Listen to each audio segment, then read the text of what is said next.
I'm starting to think the Mist Anbu have found the Six Tails already, Yamato groaned. They'd been following loose ends for the last week and a half, and had yet to find any clues to the Six Tails in his Jinchuriki. Utakata was a strong kid when I last saw him.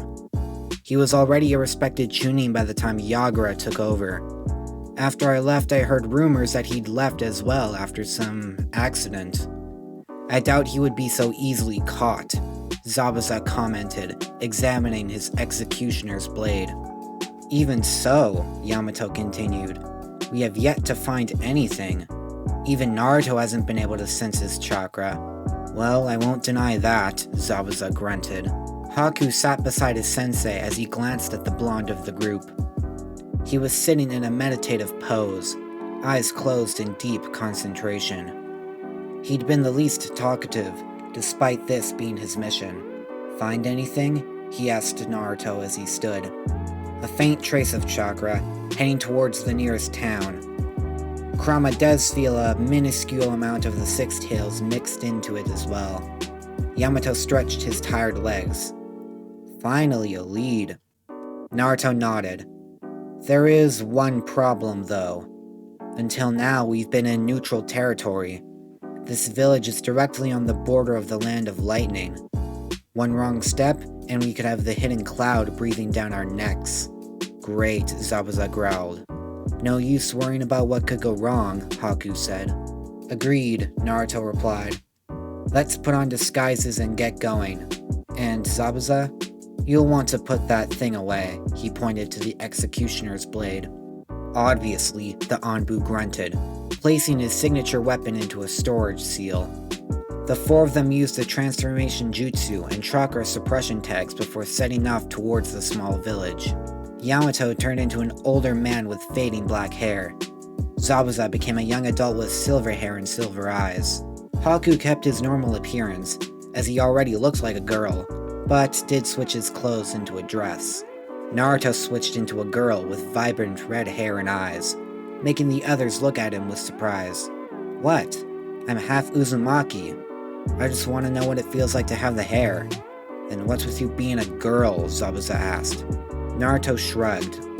The others didn't comment further. The terrain already showed signs of transition halfway across the border they had to cross. The village entrance was guarded by a single shinobi with the Cloud Shinobi's signature outfit. He stopped them to receive some form of ID. The disguised Zabuza explained that they were a family traveling to this village for a vacation. They had to give further explanation for Naruto's drastic appearance by saying he was adopted.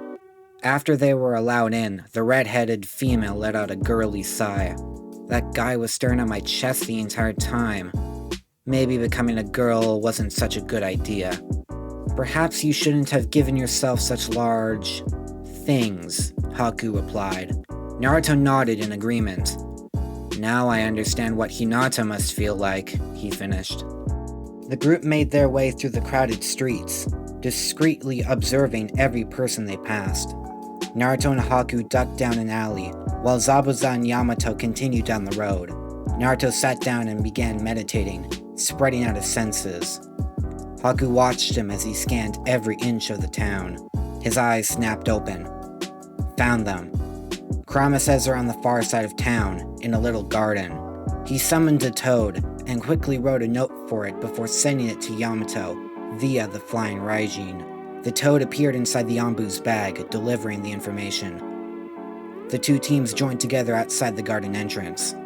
As they walked, Naruto was silently placing sensory inhibitor seals to prevent normal citizens from seeing them inside the garden. Only shinobi would be able to see if they knew how to counteract the seals. I see someone up ahead, Zabuza whispered. The others looked ahead. A man sat on a bench, a wooden pipe in his one hand. He's the Six Tails Jinchuriki, Kurama said inside Naruto. Naruto nodded to the rest of the group. They slowly made their way towards the man, who had a tired look in his narrow, pale golden eyes. His brown hair covered the left side of his face and reached down to his neck. His light blue kimono had loose sleeves and partially exposed his chest. It was tied by an orange sash. His eyes darted towards their direction, making him rise to his feet. "What do you want, Shinobi? Are you here to kill me or take me back?" he asked plainly. Naruto stepped forward. "Neither. We are not your enemy." To emphasize his point, he transformed back to his original form. "You wear the hidden leaf forehead protector. What are you doing here in the land of lightning?" Naruto weakened his chakra suppression seal just enough to let a piece of orange chakra escape. The man in front of him blinked. "You're a Jinchuriki." Naruto nodded. "And I know you are as well. The name's Naruto Uzumaki. What's yours?" The man brought his bubble pipe to his mouth. "I can't trust you, even if you aren't from the mist. Think about this before you act, Utakata," one of Naruto's companions stated, transforming back to the form of Zabuza. Utakata let out a faint gasp. "What are you doing with the leaf, Zabuza? Last time I saw you, you were fleeing from the Mizukage." Zabuza crossed his arms. "The brat made a deal I couldn't refuse. Now I work as an Anbu." Utakata blinked. "Even so, you being with them doesn't mean I will trust you." He started gathering chakra into his pipe, ready for combat. "So, tell me why you're here." Naruto re-strengthened his suppression seal. "I came to find you because of the Akatsuki." "Yes, I know of them," Utakata said. "They recently attacked the 1 and 2 Tails Jinchuriki, so the Raikage called for a 5 Kage summit. Since it's about us Jinchuriki, I was hoping that all 9 of us would be there, in order to have a sort of tailed beast Jinchuriki summit." Utakata stopped gathering chakra. "If I was to go to this summit, what would I gain? The hidden mist has it out for me, and all the other villages would do whatever they have to in order to gain another weapon of destruction. Not all the villages are like that anymore," Naruto said.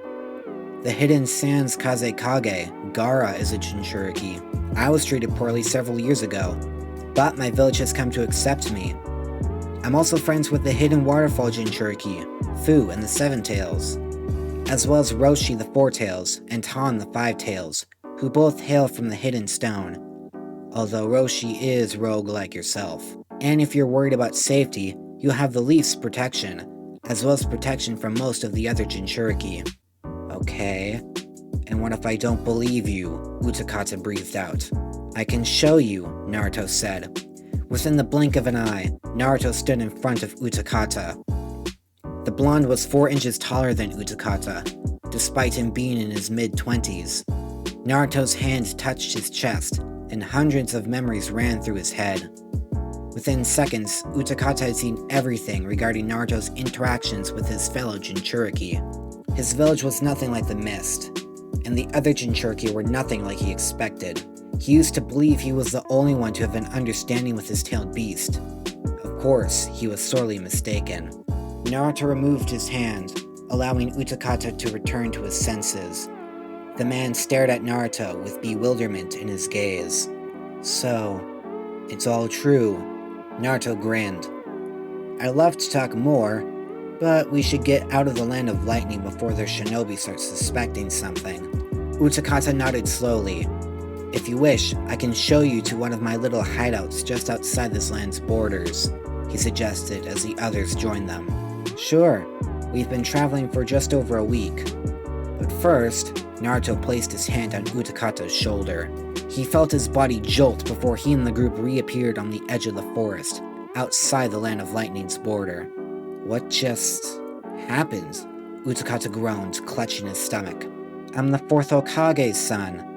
That should give you all the information you need to know about what just happened." 4th Hokage. "Oh, okay, that does explain it." Naruto grinned. "So, where's that hideout of yours?" Utakata began to lead the way as the others transformed back into their original forms, allowing Naruto to introduce them. Utakata could not help but laugh. "You never struck me as the kind to take on a student," he said to Zabuza. "And you never struck me as the kind to abandon their village, but here we are," Zabuza retorted. "Fair enough," Utakata replied. He turned to Haku. "And I'm also surprised to find out that the Yuki clan is still alive. I'm glad, truly. Thank you, Utakata, Haku said. I would like to ask you something, though. Do you have any information on the Yuki clan? Zabuza-sensei is not well versed in my clan, so I was hoping you might know more. Utakata frowned. Sadly, no. Zabuza ranked higher than me as one of the 7 swordsmen. Even as a Jinchuriki, I was not privy to such knowledge, especially after Yagura became Mizukage. Haku nodded in understanding. Speaking of Yagura, we were hoping you might be able to give us an insight into his personality and role as Mizukage, Yamato said. The two of you are Jinchuriki. You must have spoken at some point. Utakata shook his head.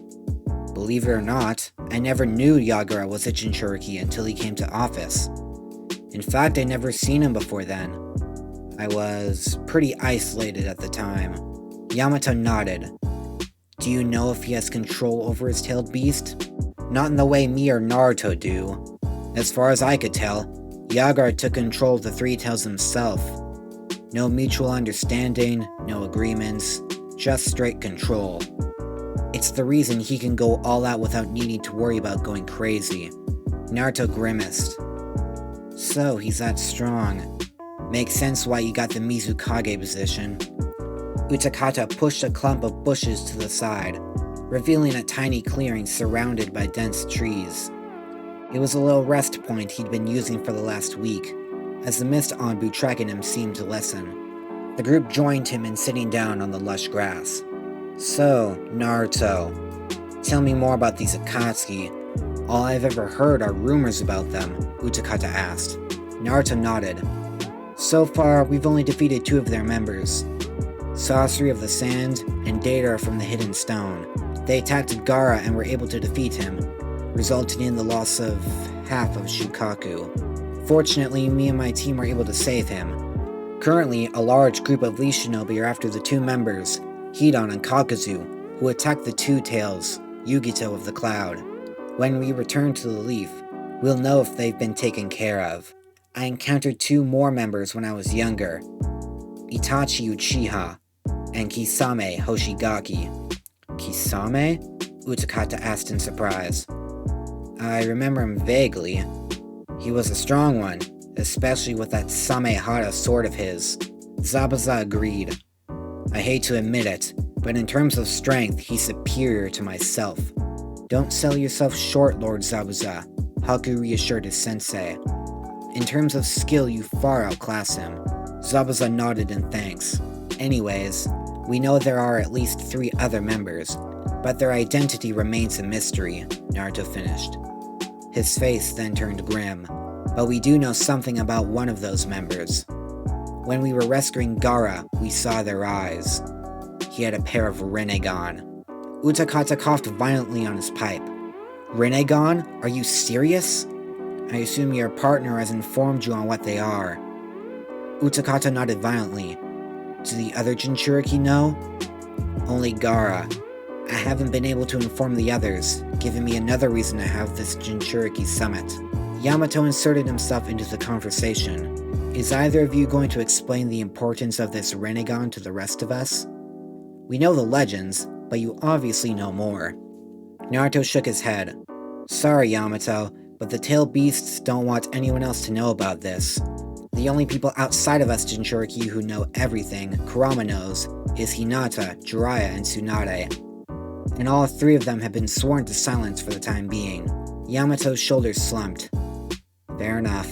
Utakata let out a long breath. Okay, so do we know how this guy got those eyes? Naruto shook his head. Alright then, no use worrying about it for now. Why don't you tell me more about yourself? I will admit, I was surprised to see a teenager coming to ask for my friendship.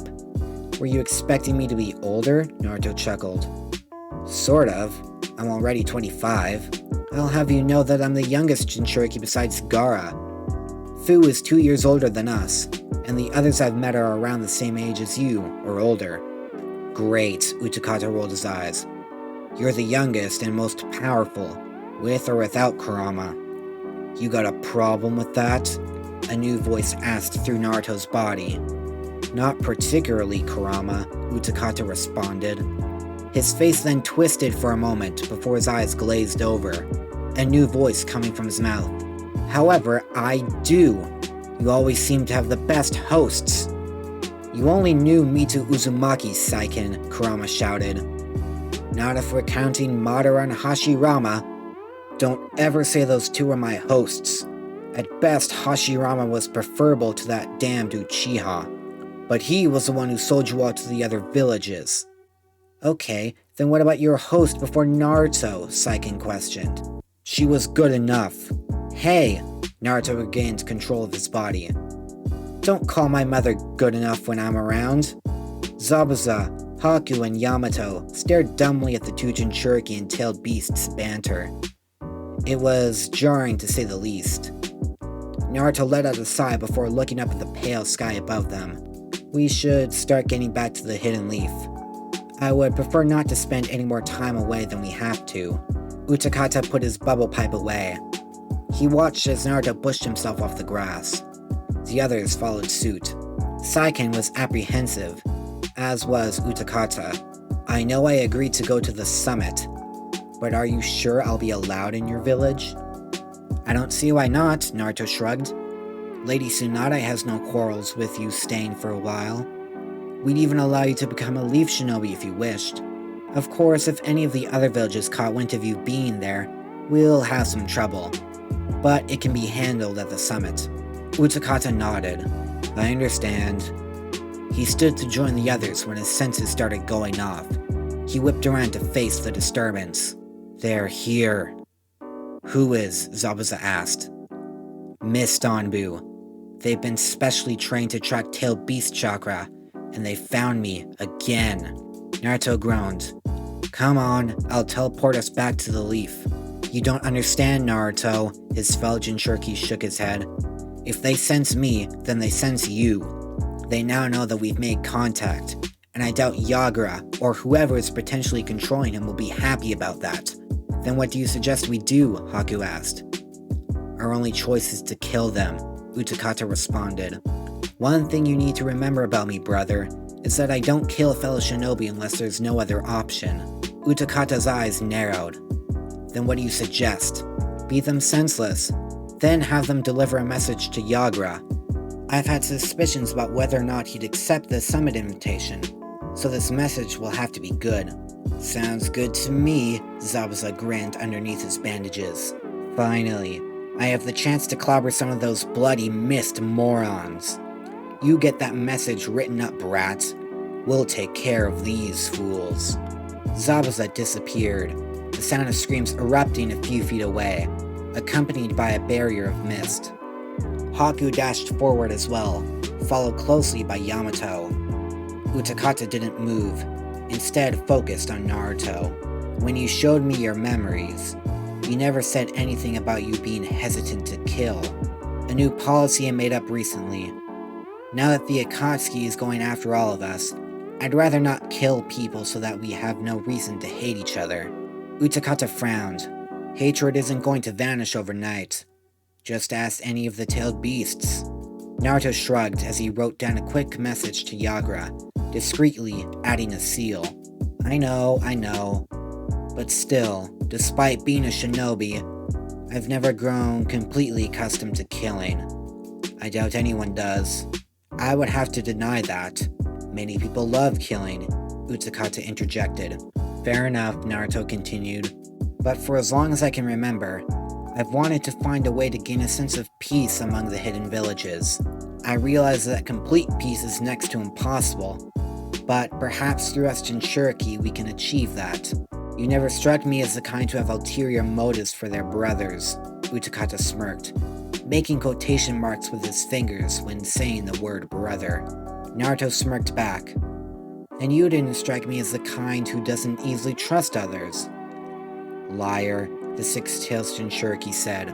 Naruto grinned, before abruptly standing and catching a stray kunai between his fingers. Utakata did the same with two more.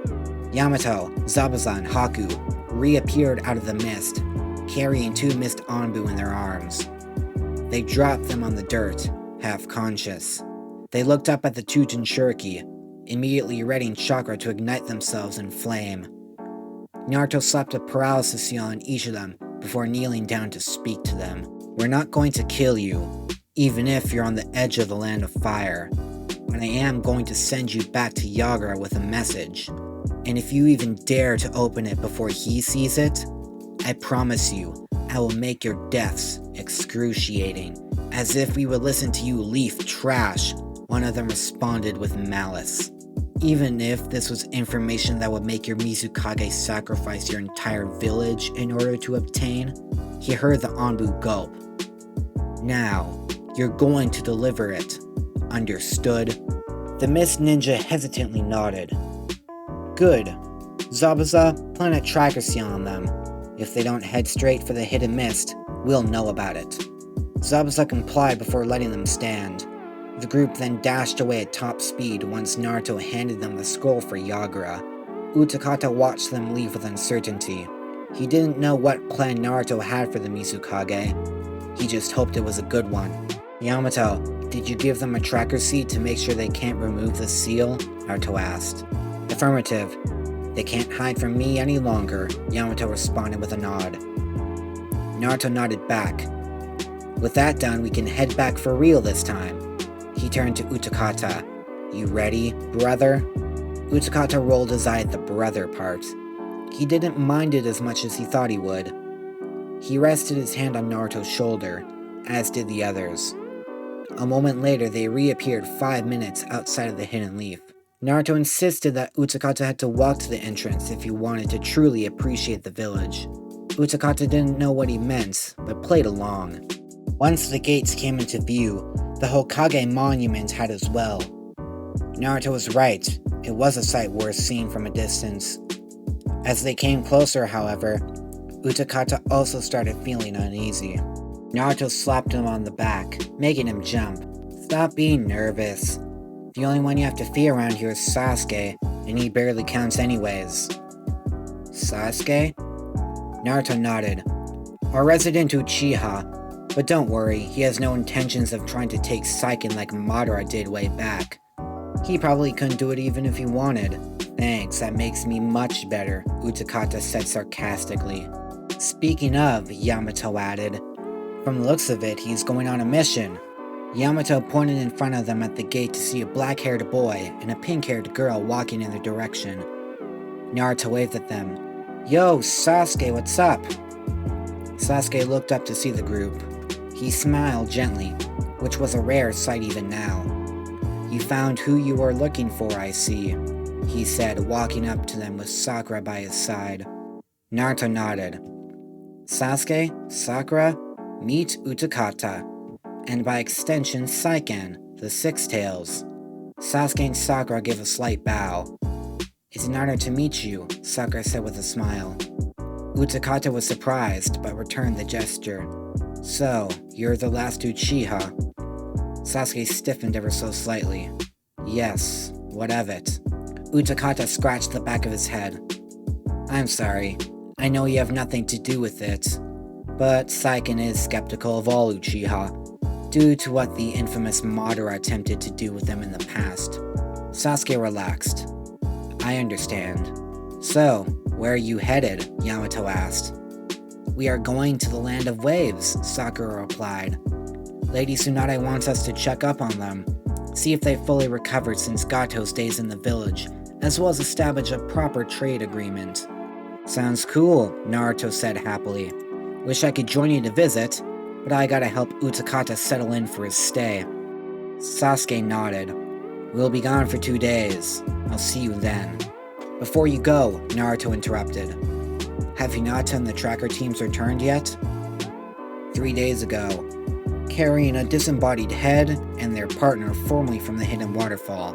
Thanks, Naruto shouted as the two continued their mission. So, that's 2 more Akatsuki down? Utakata inquired. Seems so. And on top of that, we captured them. Hopefully, they'll give up some information like Deidara, Naruto replied. Utakata looked behind him at Sasuke and Sakura. So, are those two dating or something? It's complicated, but yes, Naruto answered with a sigh. Utakata opted not to ask further. He instead focused on the bustling streets of the Leaf. The Mist never had this many people out in the open, and they definitely didn't look so happy. It was strange to him. Yamato, Zabuzan and Haku went ahead of them to report to Tsunade, while Naruto started to show him around.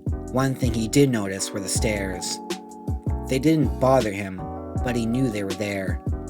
But as Naruto said, only the shinobi really despised him, and there were very few. "What do you think?" Naruto asked. "It's better than the Mist." He paused for a moment. "Do you sense a group watching us?" he questioned in a whisper. "My sensory abilities aren't as strong as yours, but I do feel their emotions. Or should I say, lack of emotions. Which means they're part of Danzo's gang. Danzo. I remember him from your memories. You forgot to mention him when you were talking about people to worry about." Naruto shrugged. "He's never given me any trouble, except when he put Sai on our team.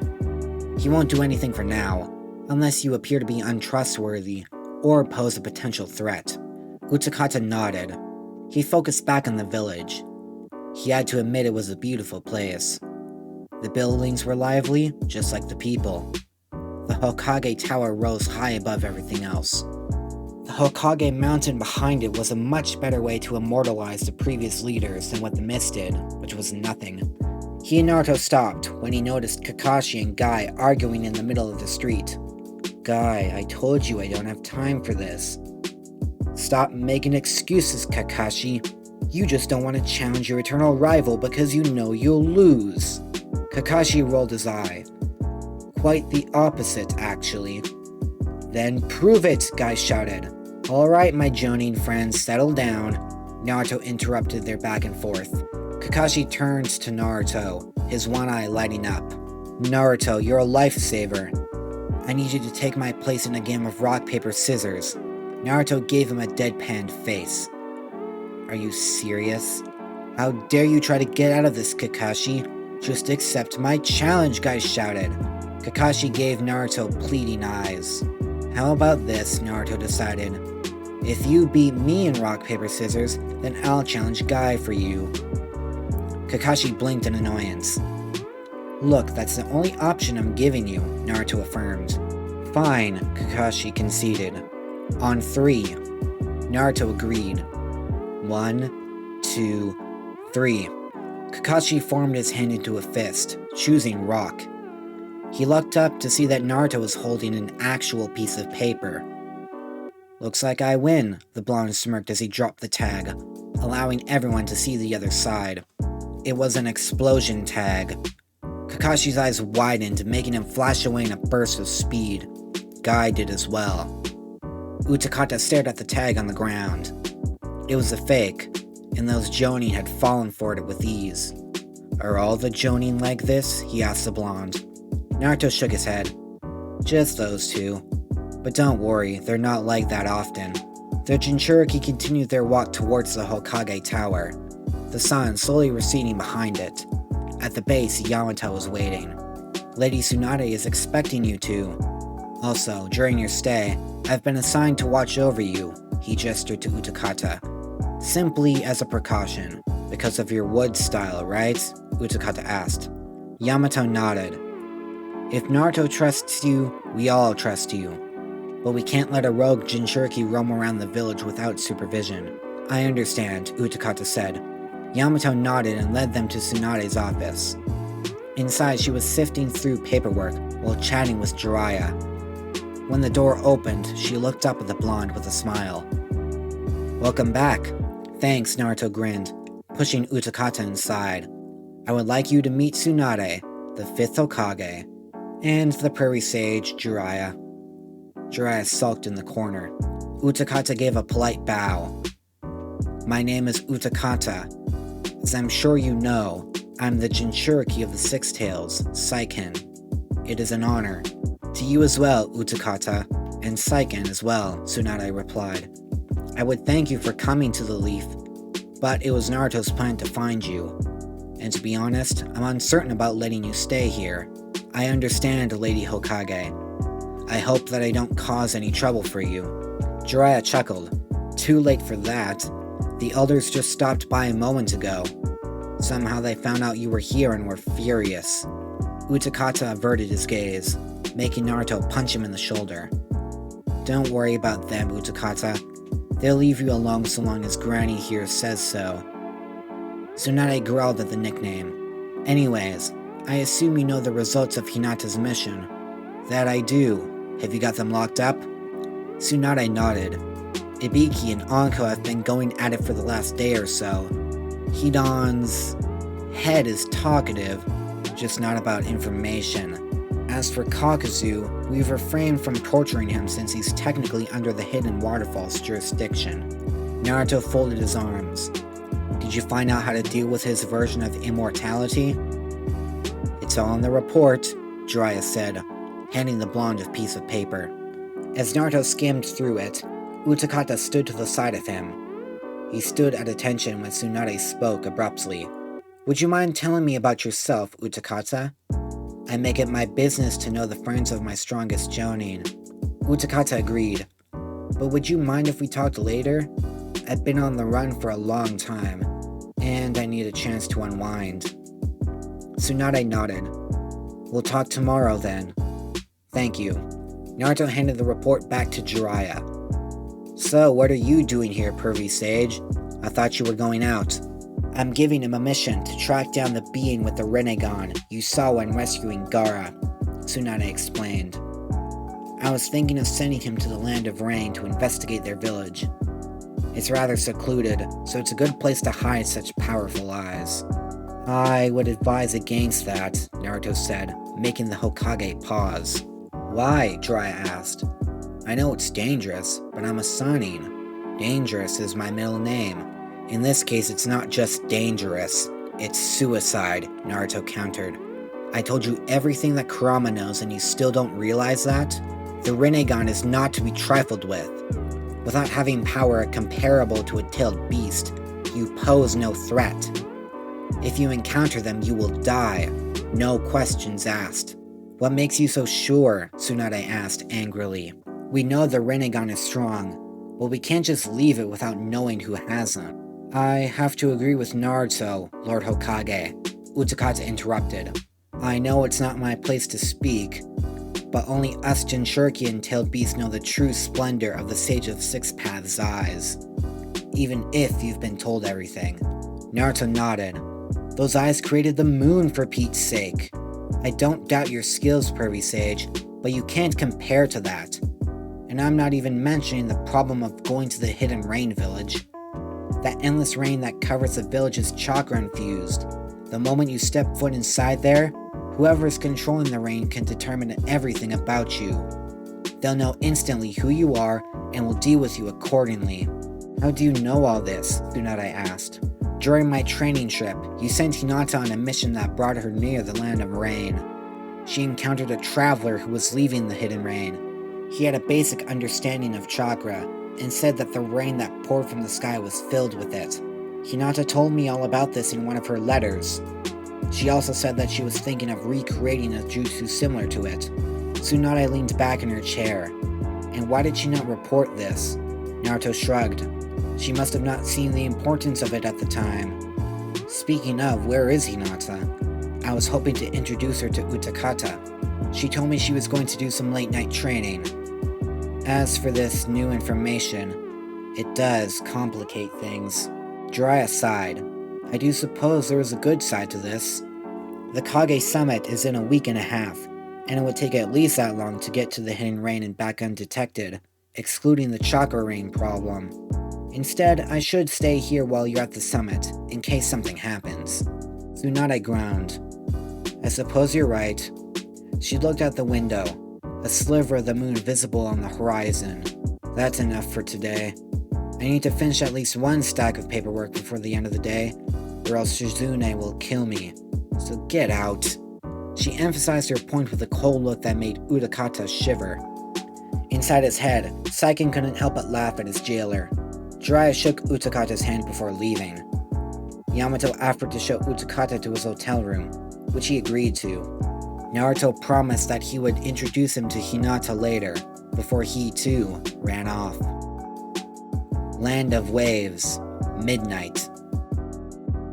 Sasuke breathed in the salty air, memories of his not-so-proud past rushing back to him. Sakura stood beside him, her thoughts also on the past as they stepped onto the Great Naruto Bridge, named after the troublesome blonde. Almost 3 years. It's been so long, yet it feels like yesterday, the female shinobi said with a smile. You can still see the scorch marks, Sasuke pointed out, from Naruto's first use of Hell's Fire Dash. Sakura giggled. I wonder how Tazuna and his family are doing. Want to head there right now? Sasuke asked. Let's go tomorrow, I just want to sleep. I had to work a late shift last night. She couldn't help but yawn. Sasuke let a soft smile grace his lips. Okay then, I'll find us a hotel room. He vanished in a lightning-styled body flicker, leaving Sakura to stare into the calm water that ran beneath the bridge. It had been a long time since she'd left the village outside of going to help Gaara and his siblings. It had also been a long time since she and Sasuke were able to be alone. They spent the nights together when they weren't training, but not much else. She knew both of them decided to take their relationship slow. Now she was thinking of taking the next step. I only hope he's willing and ready. We've been dating for 2 years now, and we haven't even kissed yet. Sakura chuckled. Though I guess that's on the low side. Naruto and Hinata waited several more years than that. She pushed a loose strand of hair out of her face, sensing someone walking towards her. She turned to face the approaching figure. They wore a dark cloak, and the night was blocking the view of their face. A disturbing aura surrounded them, yet it felt somehow familiar. Who are you? You're Sakura Haruno, correct? The figure asked calmly. Yes, Sakura replied, silently reaching for a kunai. You're here with Sasuke. Sakura frowned. And what if I am? The figure was silent, which put Sakura on even greater edge. There is no need to fight, Haruno. I have no intention of harming you or Sasuke. And why should I believe you? Sakura asked. The man sighed. If you wish for a battle, I shall give you one. But I must leave before Sasuke returns. Sakura was hesitant, sensing the power this person seemed to possess. She could tell he was dangerous, but couldn't if he was lying or not. She made the decision to attack in an attempt to learn more about him. She threw a kunai at his head, which he easily dodged. As he was doing so, Sakura appeared behind him, fist crashing into the ground where he once stood. Your strength is impressive, even when you're holding back tremendously, the man said. I'd prefer not to damage this bridge. The person who made it, and the one who it's named after, are close friends of mine, Sakura replied, unleashing a flurry of quick punches at her opponent, though he dodged each one with ease. Her opponent went in for his own attack, spinning a kunai in his hand with precision. Sakura countered each strike. She reared her fist back and slammed it into the man's crossed arms, sending him skidding across the bridge. Impressive indeed. It's been a long time since someone has landed a hit on me. If I remember correctly, it was the same person this bridge is named after. Sakura paused. How did this person know Naruto? And why was he here of all places? She pushed the thoughts away, charging in for another punch. He dodged her attempt at a tackle, ready to bring his elbow down on her back. Sakura smirked and twisted around to block with her knee. She kicked him away before running through hand signs. As she did so, her opponent replicated the signs flawlessly. Water-style liquid bullets. The jutsus collided with one another, showering the bridge with water droplets. The man watched with fascination as Sakura reared her fist back before swinging it towards him. The water droplets directly in front of her were empowered by the punch, sending them flying into the man, scratching his cloak and face. He felt his face, a single drop of blood appearing. You used your strength to turn the water into super sharp needles, he said. As I said earlier, I don't want to break this bridge. If I wasn't holding back, you would likely be filled with holes, no matter how strong you are, Sakura replied with caution. I see, the man replied. He raised his head. Sasuke has almost returned. I must take my leave now. Wait, Sakura shouted. You still haven't told me who you are and why you're here. I cannot tell you who I am. All I came here for was to deliver a message to Sasuke. Tell him that we will be seeing each other in a week and a half. Sakura was silent as the man vanished in a flock of crows. She stood there in confusion, trying to figure out what this encounter was. A few seconds later, Sasuke appeared beside her in a cloud of smoke. When he reappeared, he saw the confusion on her face. He placed his hand on her shoulder. Sakura, what's wrong? Sakura turned to him, still confused. There was someone here a moment ago. We fought a little, but he was holding back. And when he sensed you coming back, he left. Did he say who he was? Sasuke asked. Sakura shook her head. But he did tell me to give you a message. He said that you'll be meeting each other in a week and a half. Sasuke froze, making Sakura nervous. Do you know what he meant? Itachi. Sakura blinked in shock at the name. Do you think so? Positive. Did his chakra signature seem familiar? Sakura nodded. I couldn't clearly tell what was familiar about it. She closed her eyes. But now that I think about it, it seemed awfully close to your chakra. Then without a doubt, it's Itachi, Sasuke said through gritted teeth. But what does he mean by saying you'll meet in a week and a half? Sasuke let out a long breath, trying to take control of his emotions. The Kage Summit is in a week and a half, which means him and the Akatsuki are probably going to attack one of the villages, or the summit itself. Are you sure? Why else would he specify the time when we were going to meet on the exact same day as the summit? Sakura sighed. Sasuke clenched his fist, his anger still visible in his eyes, which had transformed into the Sharingan. He walked to the edge of the bridge, powering up a Chidori.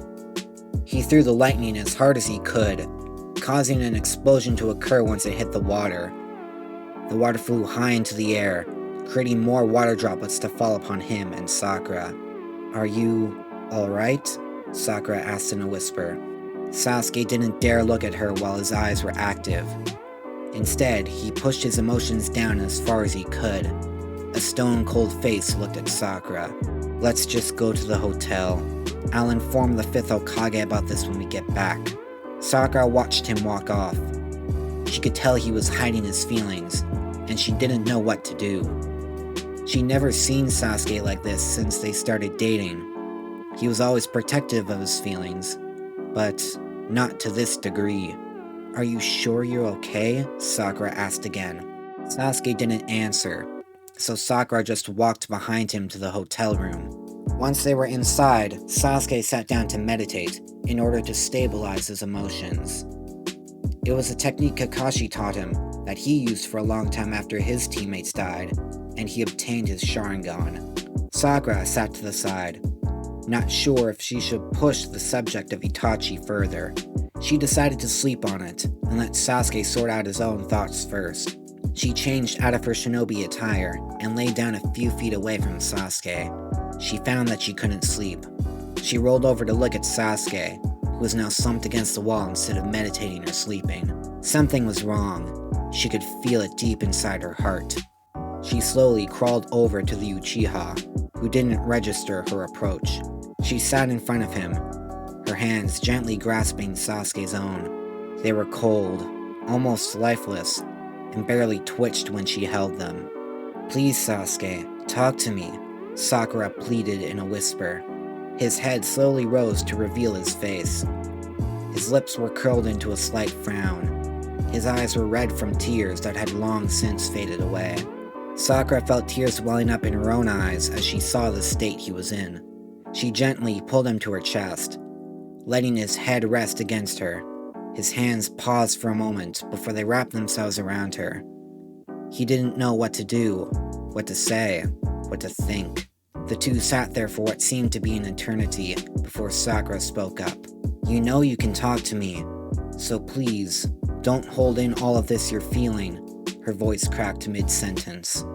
Sasuke sat up, looking into Sakura's gorgeous green eyes. They stared directly into his lifeless black orbs. He opened his mouth to speak, but couldn't find the words. He took in a long breath before looking back at Sakura. I don't know what to do with Itachi. He wants me to kill him, but I don't know if I want to. He killed our entire clan, yet he's still my brother.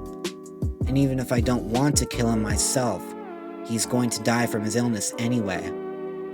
What should I do? He clutched his head. What should I do? Sakura wished she knew what to say. She wished she could help him, but there was nothing she could do. She didn't know what Sasuke was feeling, so she was unable to give advice. In her mind, there was only one thing she could do. She held Sasuke's face in her hands, pulling him closer before gently kissing him on the cheek. What are you doing? Sasuke asked quietly. I don't know, Sakura admitted with a smile. It just sort of came out of me. Sasuke blinked, averting his gaze, trying not to blush. Sakura giggled when he wasn't able to. She leaned and kissed his cheek again, making his blush grow brighter, even in the darkness of the night. Sasuke couldn't help but smile as Sakura giggled at him. Sakura grew serious a few moments later. I'm sorry to say that I can't help you reach a decision. Whatever has happened and will happen is up to the two of you. Sasuke nodded reluctantly. I'm just happy I was able to get that off my chest. It's been on my mind for so long. I know, Sakura said, taking his hands again. But regardless of what path you take, I'll be there with you every step of the way, just as I've been for the last 2 years. Sasuke smiled again. I love you, Sakura. Sakura's face turned pale, then beet red in a matter of seconds. Sasuke didn't try to suppress his laughter as the pink-haired shinobi tried to cover her face. Hidden Leaf Village Forest, night of next day. Utakata walked through the dense trees, remembering the past day and its events. Naruto had introduced him to Hinata and some of his other comrades. The blonde's girlfriend was a fitting match in his opinion. They acted so happily around each other that he wondered if he was dreaming it all. The others all seemed friendly as well, although hesitation was noticeable on their faces, regardless of Naruto's vouching for him. But it was to be expected. What he didn't expect was to have those shinobi watching him in the shadows. The Foundation, as Naruto called it, never left him alone. Even after he was in his hospital room asleep, he could sense their eyes on him, which was why he was walking through the forest alone. He made sure to talk it over with both Naruto and Lady Tsunade, so he didn't get in trouble if words didn't resolve things. He entered a gap in the trees with no room for movement. He waited for a minute before calling out. I know you're there. Come out so we can settle this, one way or another. Minutes passed and he was growing agitated. As he was about to call out again, he heard the bushes behind him rustle. Out into the moonlight walked an elderly man with a cane and bandages covering one side of his face. He stared at Utakata without emotion, his body fully relaxed. Utakata turned to face the man. You're Danzo, I take it. Danzo nodded. And you are the Six Tails Jinchuriki. My name is Utakata, the Jinchuriki replied. I know, and I don't care, Danzo stated. The only thing I care about is the chakra inside you, and whether or not it's a potential threat. He's not just chakra. His name is Saiken, and he gets rather annoyed when people don't call him such, Utakata said firmly. Again, I don't care. I didn't care for the Nine-Tails Jinchuriki, and I won't care in your case either. Utakata smirked. Are you always this rude to people, or only ones you can't control? Danzo raised his eyebrow. I believe I don't understand. Utakata chuckled. Naruto's told me all about you and your little secret organization. And look, I understand the need and purpose for such a group to exist. It's more or less the same as the 7 ninja swordsmen back home. You still consider the mist your home, despite what it has become since the current Mizukage took over? Danzo asked, trying to gauge his loyalties. Yes, I do. If the bloody mist wasn't happening, I would still be there. And I hope to end that tyrannical rule someday. Danzo blinked. Without a doubt, Utakata was loyal to his birthplace, despite being branded a Jinchuriki. He and Naruto were similar in that sense. But it seemed to him that Utakata was just as loyal to Naruto, perhaps even more. That would complicate things for all parties involved. On the other hand, the Six-Tailed Jinchuriki could end up being the catalyst to join forces with the Leaf, just as the current Kazekage had been. What about you, Danzo? Where do your loyalties lie? Utakata asked. To the protection of the Leaf Village, as well as its military power, he responded. And that includes all shinobi being indoctrinated into your mindless, emotionless group? Ridding yourself of interference that clouds judgment is the only way someone can become a perfect shinobi, Danzo said. Utakata frowned. In other words, you want mindless puppets that bend to your will. Humans don't work like that. If you want that, then you should have become a puppet master instead of a scheming old man. If anything, emotions make us stronger. How so? Danzo asked. This young man certainly was interesting, trying to fight against his ideas head-on. A mindless slave wouldn't have the drive to train beyond their limits. They wouldn't want to branch out and create new techniques and skills of their own design. They wouldn't have any desire to improve. Even us Jinchuriki rely on our emotions. If we were merely husks, then the tailed beasts could take control whenever they want. And without our emotions, we wouldn't be able to talk with the tailed beasts and earn their respect, so they don't control us. Danzo blinked. He didn't see why this man believed none of this could be achieved without emotions. It most certainly could. Sai was proof enough of that, transforming his skill in art into ninjutsu. But he did have to admit, a tailed beast would be much easier contained if the Jinchuriki had the positive emotions to counteract them. On the other hand, any negative feelings could easily be weaponized by the tailed beasts. Now, I would love to speak more, Danzo, but it's getting rather late, and I would prefer to get some sleep. So, would you recall all the people you have watching me? They are rather annoying, Utakata said, scratching his head. I'm afraid I cannot do that, Danzo replied firmly. Regardless of what you or anyone else say, you are a threat to this village's safety. I will not hesitate to kill or capture you if it becomes necessary. Does that apply to everyone you dislike? Utakata asked. Danzo nodded. Utakata sighed. Then you must be a lonely man then. The old man narrowed his eyes. Utakata grinned. Fine then, keep an eye on me.